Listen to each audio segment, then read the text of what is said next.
we're here with head coach Alisa Blair. First of all, congrats on the win. Thank you. How important was it for you guys to turn around off of a tough loss and come in and have such a dominant win at home today? Yeah, things that we talked about, especially leaving Arlington, was just confidence, and a lot of it was confidence issues. We came out kind of sluggish, and we had a lot of communications about, just being really aggressive from the get-go. We can't allow people to make errors for us or score points for us. We have to go out and terminate ourselves and be the point scorers. And so we talked about, having that confidence, have that killer mentality when we get out on the court, and just be rallied together and really push for each other. It doesn't matter who's on the other side. I've said that a million times. If we really focus on us and we play together, if we push for each other, we play for someone other than ourselves, then we'll be able to compete the way we wanted to.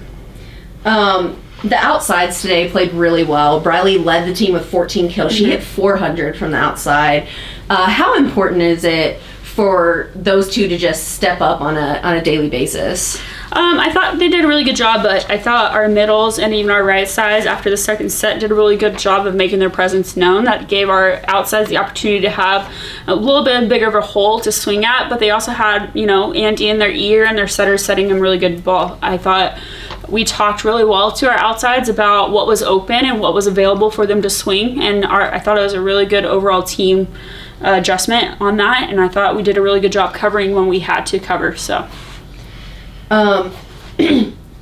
the team blocked really well today. You had 9 blocks over the 4 sets. How do you feel like that has improved from match to match as you guys have moved through the season? It's discipline. Jeff's doing a phenomenal job with them on the blockers and definitely in practice, but it's the scouting report and understanding, if we do our job solidifying up at the net, our defense can do a really good job setting up around them, and today they bought into it, and I thought they did a really good job. There wasn't many balls that dropped around the block, and I thought our defenders really trusted what they were doing up at the net so that we could be really, really defensive around them. But our blockers did a really good job staying strong within their shoulders and understanding that, if they did their job really well at the net, then everything else was going to fall into place. And then something that I think you put an emphasis on, you have a little bit of serving issues the last 3 matches. Still had 7 errors today, but way less than what you had been. How did you feel like the team adjusted to that coming into today?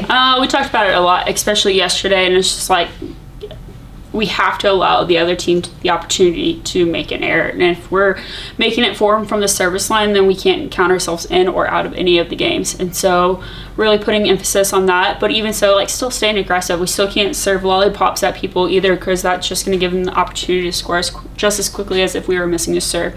So just really taking our time, taking a breath, going through our routine. It's a mental thing. It's the first thing you learn in volleyball is to serve. And so just really understanding it's all routine at that point, and it's nothing else. So, and then what do you guys need to do to prepare for next week? You have 2 more home matches, and you have Seattle, Utah Valley coming in, so a lot of travel for them. What do you guys need to do to really capitalize on these last 2 matches at home? Well, they're 2 definitely different teams. Okay, you have Seattle and you have Utah Valley, different personnel, different ways they played. So really focusing on one team at a time. We got Seattle on Thursday, and I think it's just us really understanding what we need to do on our side of the net. They're going to do good things. I think that's one thing we talk about a lot. We have to be okay with teams doing good things, because if we get so focused on them doing so many good things, then we lose focus on us trying to do good things as well. So understanding they're both going to do really good things against us, and we have to have a way to respond to each one of those things. And I think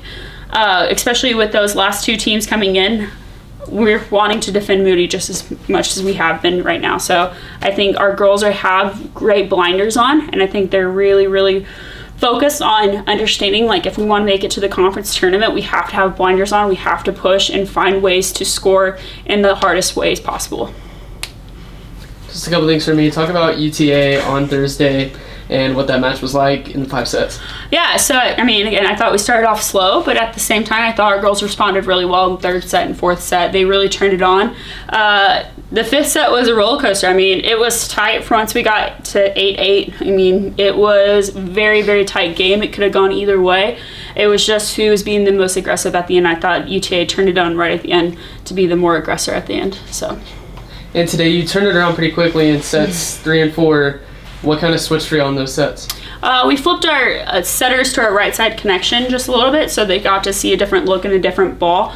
But we did a reminder of like we have 900 square feet to hit in, and so even if everything is not perfect, place the ball. Don't try to be cute with it. Just be aggressive, place it, and the ball will do what it needs to do. All right, thanks so much. Congrats on the win. Thank you.